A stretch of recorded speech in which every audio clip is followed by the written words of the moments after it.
everybody. Welcome to the Dice Tower Board Game Breakfast. Glad to have you here as we enter a normal week. Now, you may think, why are you even mentioning that it's a normal week? Because that's kind of where we're at this point. As soon as we get the go-ahead to move, as soon as we secure our new studio, it will not be a normal week or two.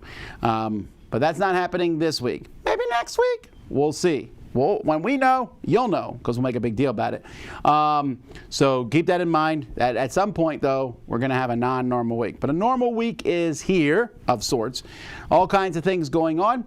We're going to jump into Board Game Breakfast. We'll start with a contest. We have a contest for Ambie, the game behind me on this side. We played this game live, so you can see how it plays as you are controlling lanes with flowers, picking the tiles, trying to control tiles to put them on the board. It's kind of actually a hard game to explain in a few sentences, but like I said, you can see our live play, or you could even win a copy of it.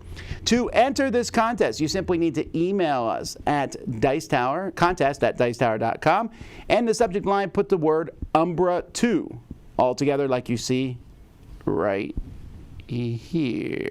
Wait, what hand? Oh, this hand. Here.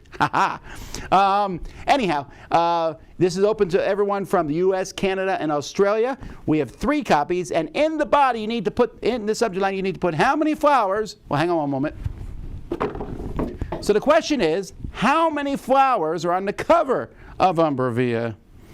Put that question, get it right, and you can win a contest. You have all week to enter this contest. If you want to see who's won past contests, you can always go to dicetower.com/contests. Alrighty, well, hey, we got a lot of things to go over today, so let's get started. Here we go! Hi, I'm Ambie, and today I'm going to talk about Your Name Here and the Argonauts, which is a solo campaign adventure game.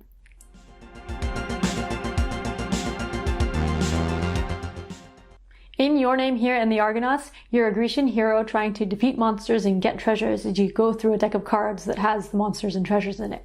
Each turn you draw 3 cards from the deck, and they're either monsters or treasures. The monsters have values that you need to get in order to defeat them, and the treasures have values that you need to get in order to get the treasure. You start the game with 12 soldiers as combat power that you need to divvy up between the 3 cards that you draw each turn. But you also roll a die for each monster and add the die roll to the combat power you assigned. So each turn you're making a decision of whether to split up your forces and try to go for high die rolls, or try to focus on making sure you definitely defeat this one card and then ignore the other ones. Furthermore, if you lose to a monster, it will attack you and kill some of your soldiers for the rest of the game, so then you'll have fewer soldiers to fight in further turns. The treasure cards give you good abilities for the future, but in order to use them, you first have to get the treasure by using your combat power on that. So you have to decide whether you want to go for treasure or monsters and what's worth going for. The game is a campaign game, so when you finish a game, monsters that you've defeated will level up, and you will also level up and gain some powers. The deck will change, more monsters will be added, more treasures will be added, and you will get more powerful, but the game will get harder. So another thing you have to think about when going through the deck and fighting monsters is whether you even want to defeat the monster, because you don't want it to level up for the next game. So in the game, there's a lot of balancing of risk and reward as you're deciding which monsters and treasures to go for, and whether you want to risk rolling it or try for more guaranteed success with your soldiers. Bye!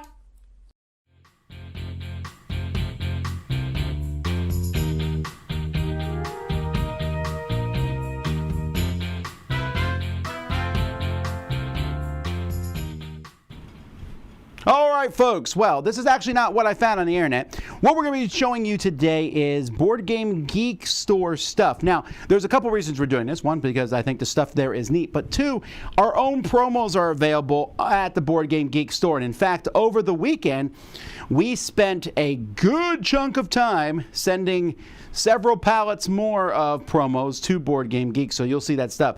But Board Game Geek is going to send me all the stuff in their store, and this way it's kind of a way for you to see it, and if you're interested in it. So this is a mug, it's round. You can't put your fist in it, I suppose. So, but it's a nice mug, nice and round. Board Game Geek, pretty simple. All right. Here we have Treebeard. Now, this is not a new promo. This is a promo for War of the Rings. This has been out for quite a bit of time. Obviously, this is a promo a bunch of people are going to want just because Treebeard's a popular character. It's an okay promo, I mean, when it comes to use in the game. But I feel like that's legitimate, because while Treebeard definitely was involved in the books and in the movie, it was such a pain to get him involved. So he can become a companion. So it's cool. Like I said, most people are going to want to get this just because of who it is.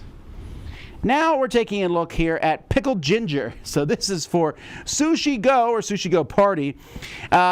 Pickled ginger, which is a very important thing. It took me years before I realized you were supposed to be eating this between the different types of sushi to cleanse your palate, but now I know. But anyway, this just gives you 1, 2, or 4 points, depending on the different types of nigiri, or however you pronounce that you've collected. Now that's really important because you have those ones that are worth 1 and almost no one ever takes those, but now you might take them. This is a really simple one to add, the pickled ginger, and it comes with this token, so you can make that one of the things in the game. Then we have, and there's a lot of stuff here, so this is the Lewis and Clark upgrade pack. So it comes with a whole deck of cards. I mean, this is not a small upgrade pack. It comes in here, and you have some stickers for the board. So this will change the board to add the different things on it. You have a whole, you have 1, 2, 3, 4 punch tokens, a sheet of stickers here, a little pack of cards. I think these might be promo cards that were added to the game. I'm not sure why the cards here, they just have the very strong look of promo cards to them. I mean, these definitely look like 21st century people who are showing up in a game. But then you have the actual cards, really good quality, that were made. I think this is so that you can upgrade it to add to the next edition. That's the back of the cards. Here's the front of them. Not a huge fan of Lewis and Clark, but I know that I'm in the minority on that one. A lot of people really like it. And the final thing that we will look at here from the Board Game Geek Store is this Dead of Winter comic. So this is actually closer to a graphic novel. I was surprised by how many pages are in this thing. It's, I don't know if the pages are numbered. Yeah, 97. It's 100 pages. So the art here, it's really kind of interesting how they do the art, because the art's really well done in my opinion. It's almost like kid-friendly art, except it's not, okay? Just to be clear, this is not a kid-friendly comic because it's about zombies, but it's starring Sparky the Wonder Dog. Well, actually, there's a lot of the Santa Claus in here, which is one of my favorite characters from Dead of Winter. This comes with, Kyle Starks. I'm sorry, Ruckus Burley is the name of him, sorry. This is Kyle Starks. I don't know what all this is. Anyway, this guy here is a hockey player, and he can discard junk cards to do an attack. I think it's hilarious. He's using his hockey stick to do an attack. Comes with a card for the deck here with a character, so I found this to be amusing, and some people are going to want to get this, but it's a good comic in its own right. Definitely check it out. So that's some stuff from the Board Game Geek Store. I'll be trying to show some stuff off each week. Hopefully that will help you decide if you want to get it or not. Let's go to some more contributors.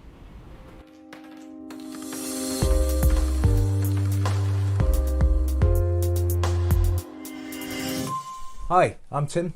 I'm Lizzie. And we are To Play Or Not. To Play, a show about board games for 2 players. Whose tastes may differ. Hello! Good morning. Morning. Welcome back to our top 10 of games we like to play together. Mm-hmm. Today is number 6, and number 6 is My City. My City. It's my mine. city. My City. Been telling of ages. This is a 2 to 4 player game. Quick game, 30-minute game, and it's a legacy game, and we're both really enjoying it. Yeah. So this is fairly new to our list, obviously, because it's only just come out a couple of months ago. But it's still got to number 6, so that shows how kind of it meets us Good both. sign. Really simple game, apart from obviously things that may or may not change as you go along. But it's a polyomino game. You basically get a deck of cards that has a picture of every building that you've each got, and you've both got the same buildings, 3 different types, and you've got a board that you have to fit those buildings in, and you fit them in by flipping over the card. It tells you which building to grasp.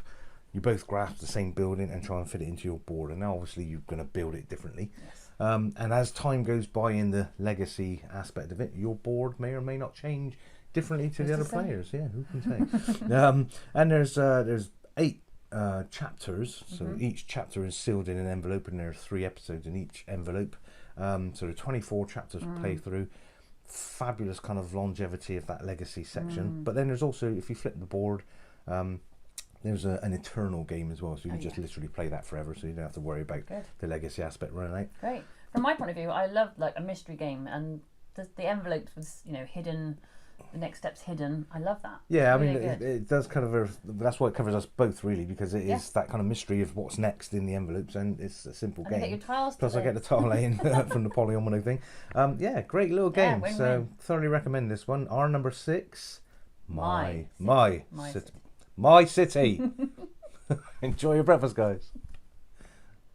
Hi everyone, my name's Danielle from the YouTube channel Board Game Bakes. This week I want to focus on the game Scooby-Doo Escape from the Haunted Mansion, and I'm going to show you how you can make your own honey cinnamon piñata cookies, so this way when you open them up, there's sprinkles and a secret message.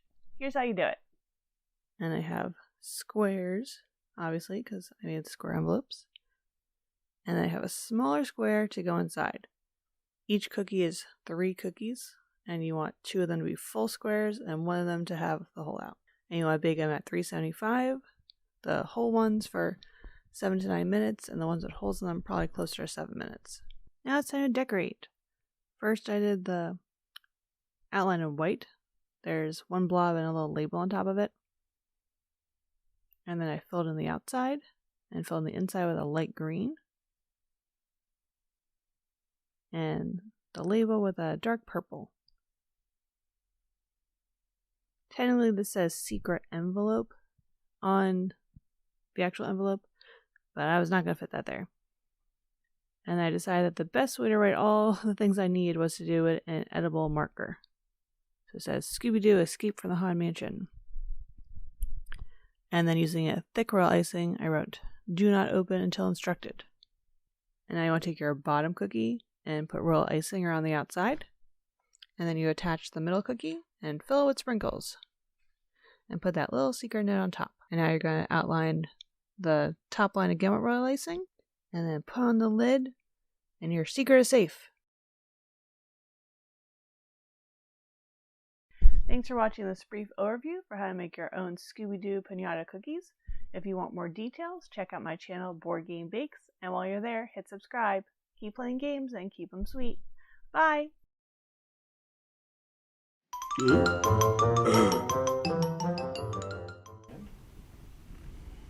Look what I have. From her hands to mine. This is do not open until instructed, but I'm going to assume that it instructed me to open it. So I'm going to open this here, and I'm going to try not to. There was sprinkles in it, so I'm going to taste the sprinkles first. Oh, you shouldn't just eat sprinkles. Not a good idea. Where's the paper? Ah, here's the paper, and this will tell me the secret here. Oh, it says enjoy the treats. Yeah, well, let me see how that. That's good. Guess what, folks? I got 4 more of them. This is for Dice Tower Studio. This is the best board game segment in existence. This is really good. You know, until today, I was just telling Mike, I didn't even know edible marker existed. But you're not here to watch me eat, but I'm going to keep eating these for the rest of this because I deliberately didn't eat breakfast today, preparing for this moment. Wow, that's good. That's a really good cookie. Mike, you can have one. Yay! All right. Let's talk about what's going on for Dice Tower this week. Okay, so I'm going to be reviewing the big one for me this week, and I'm really excited about it, is I'll be reviewing Summoner Wars, the new version of it, and comparing the new version to the old version for people who have not played them. Real quick, it's a new version. They're not compatible, but I'm going to compare the two to each other, and I'll be reviewing those. Me and my kids are going to be reviewing Danger Park. I'm also going to be reviewing Shamans, the best chess set ever. Guildmaster, people have been waiting for me to talk about that one. And the Initiative, we'll be talking about the Initiative this week. I'm also going to be doing my top 10 timed games. I did my top 10 games with timers. There's a difference, which apparently a lot of people missed when I mentioned it, but whatever. If you missed Mike's solo top 50 games, which were part of the Spring Spectacular, we've actually pulled all those out, and they're going to be going up separately this week. So you'll be able to see each of those. We're going to be doing a monthly thing, which we started last month in the Spring Spectacular, of the top 10 best-selling games from Game Nerds. So one of those is going to be going up this week. And if you missed it, now this is like a thing in the past, but if you missed it, Ben Maddox did his first interview. He'll be doing interviews. You'll see about one of those every 2 weeks here on the Dice Tower. with different people in the industry. You definitely want to check that out. It just went up late last night. Other things happening this week, we got some playthroughs, we got lots of reviews from different people on our channel. Look back, don't forget the big marble race tomorrow. Very excited about that. That's a good chunk of my weekend is thinking about that marble race. And yeah, I think that's pretty much it. There's like lots of stuff going up, so keep an eye on that. Let's keep moving. Hey folks, we're coming to you here with the very first unboxing on... No, we're not doing this for the Dice Tower. I know that's what you're used to saying. This is not going to be in the Dice Tower. Or maybe it will be. Who knows? AJ's first unboxing. So this is my very first games line from Haba. This is my very first Orchard. AJ got this for Christmas. We have not opened it yet. So let's go, AJ. Give it a rip. Okay. Can you say unboxing? Whoa, what's in there? A die. A die? Can you show the camera? What else is in there? You see the blackbird? There he is. What does he say? Alright, look at the fruits. What's this? Pear. Pear? No. Apple. What's this? Pear. Pear. What's this? Apple. Apple. We don't know what this is. Plum?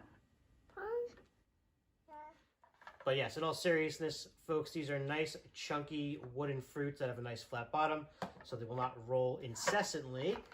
And we also have some things on here, boards to punch out. You want to punch? You remember how to do that? Here, can you punch it out? Go ahead, hit it again.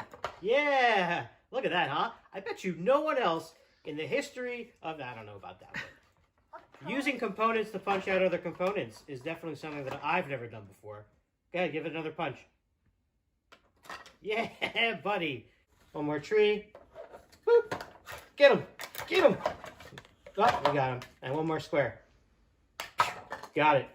All right, folks. That's my very first Orchard from Haba. Maybe we'll actually try to play this with AJ someday soon and see what the game brings. Thanks for watching. AJ, say goodbye.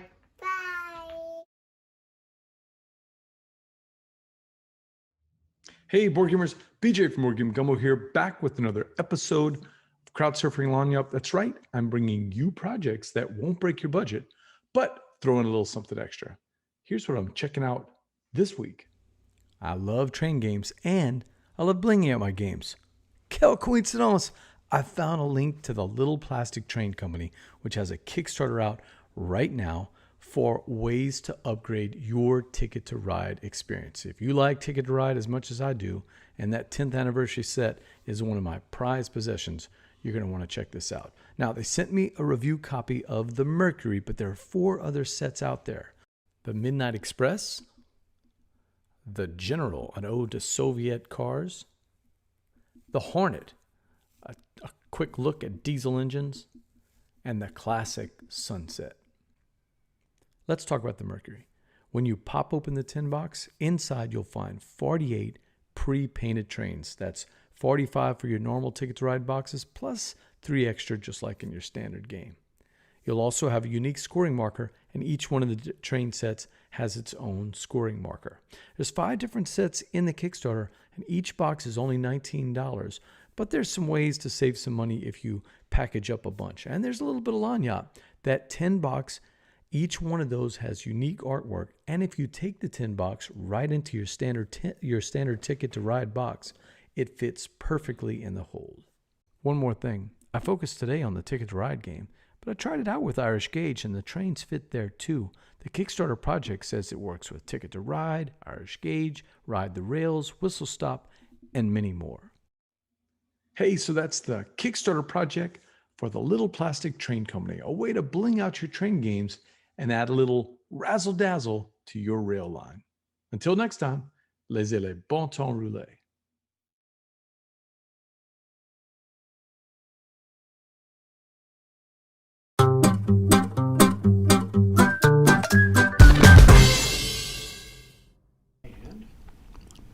Oh, we're on. All right, so lots of people are getting vaccinations now. everyone here at the Dice Tower is vaccinated. Lots of our friends are vaccinated. And with that being happening, a lot of people are starting to get back together for game groups. Game groups. Do you remember what game groups were? We were just talking about this in our area that the game group we used to do that the cool stuff that was nearby us up in Kendall, Florida, and it's been over a year since we've gotten together. I swung by the store the other day to see how it was doing. The store still exists there, but the game meetup hasn't happened, and I don't even know when that will come back, that meetup. But it made me think about meetups and in general, you going to a meetup. Meetups have their rules amongst them. These are the way things are. This is how it's done. And new people don't always know what that is. They don't know, for example, when they show up, how do you get into a game? Now, I've often thought with our meetup that it would be nice if one person sacrificed their gaming each week to be you sit there and wait for a new person to come. But that's always problematic because a new person may or may not show up.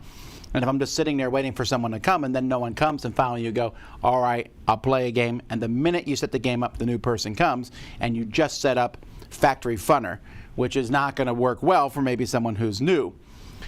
But it's not just that. There's different groups have unspoken rules because you know them. A lot of people call this the social contract, which I think sounds it almost sounds snooty. I get it. I'm not saying it is, but it just sounds that way. But there's things that are expected, and this can change from group to group.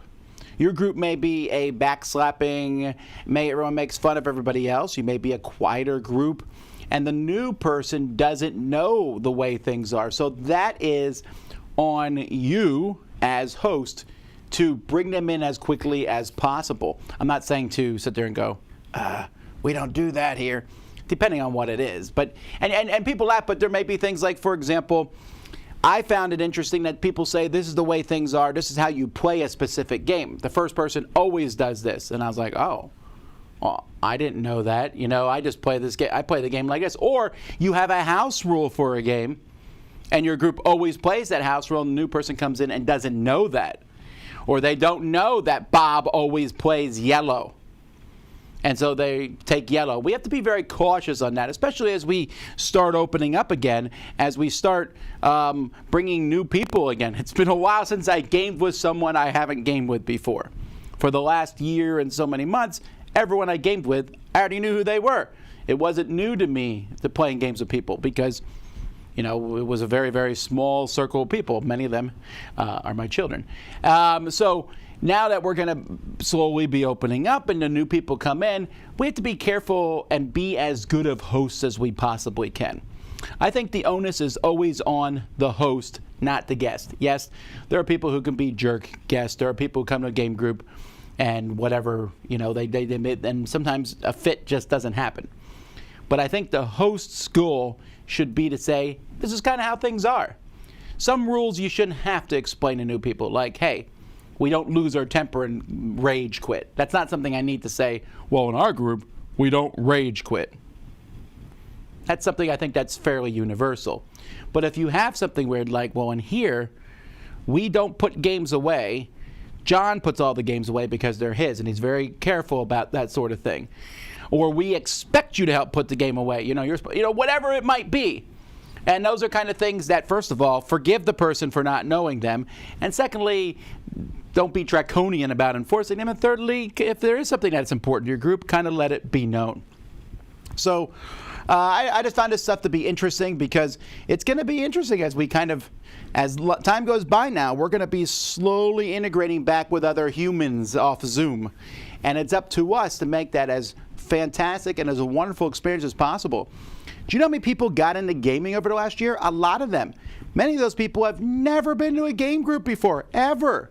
So over this next year, when game groups start happening again, many people will be coming for the very first time. Well, that, folks, then the onus is upon us to be the most amazing host that we possibly can be and tell people this is the way things are, but it's not that big of a deal.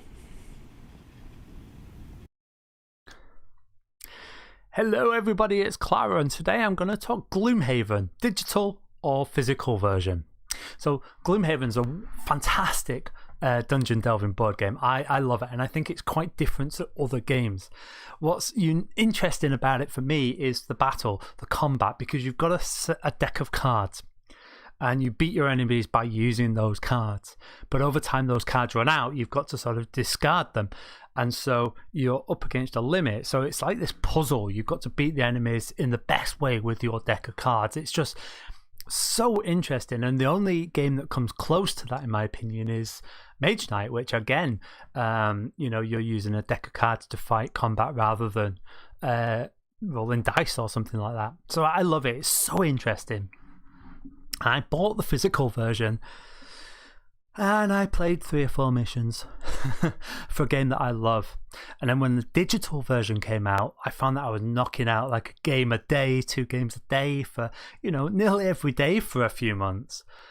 So why was it that with the digital version I was playing it so much and with the physical version I wasn't? Well, I loved the physical version, but it took so long to put out. It took so long to take down. And it's quite a lot of setup and takedown for a game that takes sort of an hour. And it took up so much space that I couldn't leave it up. So the setup and takedown to playing Mage Knight takes up a lot of table space. But, once you've set it up, you're there for 4 or 5 hours. It's not the same with Gloomhaven, It's an hour mission, maybe an hour and a half. So it just wasn't hitting the table because I literally couldn't get it on the table, never mind to the table. So for me, digital version all the way. I love it, but digital version. Curious what other people think, though. And let me know in the comments below. Till next time, bye.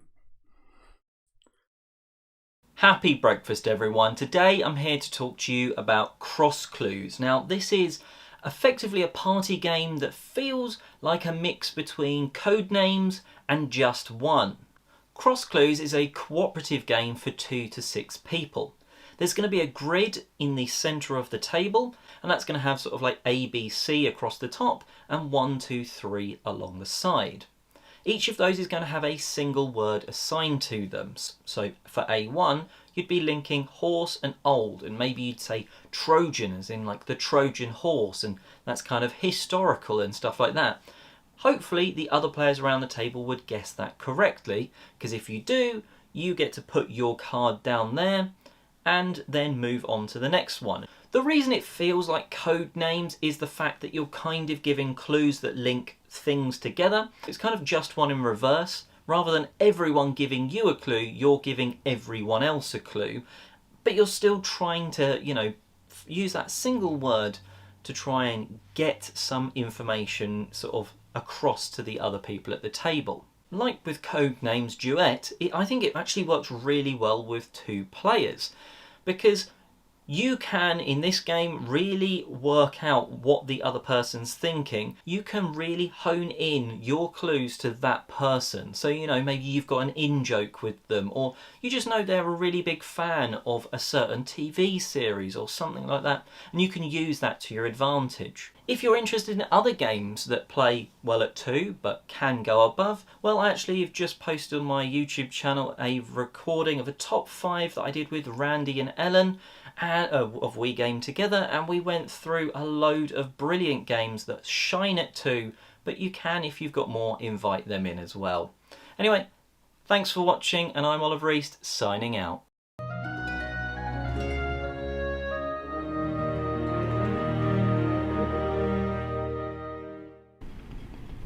Oh, sorry. All right, today we're talking about Godzilla vs. Kong, which is the first movie in a long time that I saw in the theater. And then watched it again at home with my kids. I saw it with my wife, and then I thought, the kids might enjoy it, and watched it with them. So this was, just to clarify the backstory of me with Godzilla vs. Kong. I don't care one whit about all those old Godzilla movies. I think they're silly and ridiculous, and it's a guy in a suit, and people love that sort of thing. I get it. Well, I don't get it, actually, but I understand that people like that. Of the newer movies, I thought the last 2 Godzilla movies were fine. I thought the last one was a little ridiculous with very, I didn't know why the humans were in it at all, the Godzilla movie. But I whatever. It was better on a repeat showing. And the first Godzilla movie I thought was fine, but they didn't show enough action. Kong Skull Island I loved. I thought that was a fantastic movie. I like King Kong a lot. And just straight up front here, I'm trying not to do any spoilers in this review. Not that there's a lot of spoilers in the movie, but this is a King Kong movie with Godzilla as a guest star for sure. King Kong gets way more airtime. It feels like he gets twice the airtime of Godzilla, if not more. So just keep that in mind.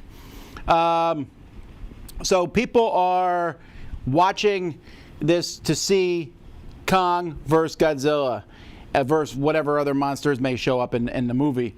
And if you like that, and if that's what you're looking for, I think you'll enjoy it. The fights seem to be very well done. Godzilla definitely does not pull his punches. There's always that joke about if you have something powerful, wait till the very end to use it. That was not the case in this one. And yet I didn't like the movie. Not only did I not like it, I felt like the movie actively insulted my intelligence all the time. I'm a big Marvel Universe, Cinematic Universe fan. But I'll admit, in the Marvel Cinematic Universe, there are sometimes plot holes. Someone will say, well, why couldn't they do this? Or why didn't this work this way? And then you're like, blah, blah, blah, blah. Not that big of a deal. It's a great story. These minor plot things that happen, it's not that big of a deal. And there are even movies where there's sometimes like a major glaring plot hole, and you're like, well, why did they just use the Eagles to go drop the ring in the Mount Doom? There's stuff like that. And again, it's kind of like not that big of a deal. But when the entire movie is that way, when the whole movie, in fact, what solidified this for me was when I watched it with my children, and they continually, with no prompting from me, called out the monstrous logic holes in this movie. And sometimes you can ignore a weird logic jump, but to see thousands, and not maybe thousands might be a strong word, but to see hundreds of them in a movie, after a while, it's just insulting. The humans in this movie are unnecessary, and you say, well, yeah, that's the way Godzilla movies are. Sure, but they take up a good chunk of screen time. There are characters in this movie who are literally there. They show up and almost, it's like, hey! They almost wave at the camera and then they're gone. I don't know why they're there. Apparently, someone drives halfway through the earth to install light bulbs. Don't know why. Try not to be too spoilery here with different things, but I don't know if the person who wrote the movie script knows what a security guard is. I could go on and on, but I get that people like it, and I was amazed. Critics were giving it, I saw like the Ebert reviews, they got a 4 stars out of 4. I mind boggled at that. Yeah, I like the big action and the dumb action and the fights, especially the initial fight when they're on boats. I think that's the best part of the movie, when Kong and Godzilla are fighting and Kong's on a boat and Godzilla comes out of the water. That's a pretty cool sequence. And the final fight's okay. But just so you know, there's 2 giant fights in the movie, and that's it.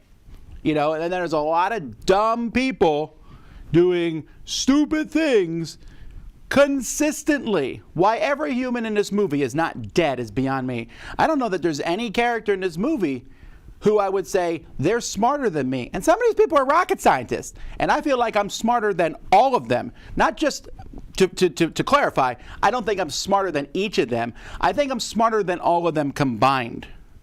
And I don't even think I'm that smart of a person. It's just the stupidity was overwhelming. So, meh for me. I know a lot of people like it, and I'm not trying to harsh on your brain. If you liked it and loved it, go for it. My kids were somewhat amused, but they sat there and yelled for a long time, and they said, I don't believe this, this, and this. And I was like, well, yeah, you're right. My wife is very forgiving on movies, and she thought it was ridiculous. So, hey, well, a lot of people liked it, so what do I know? But that's my thoughts on Godzilla vs. Kong.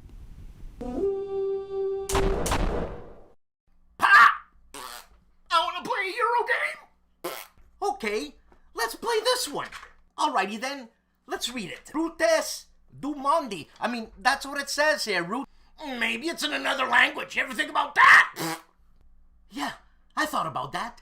And you know what? Well, it's a good thing I studied music, because when you study music, you do operas. And in operas, there's different languages. So let's go! I once did an opera called Die Zauberflaut, the magic flute. It was in German, obviously. And there was a bad mama in there. She was a real mama. Really bad! And she can do spells.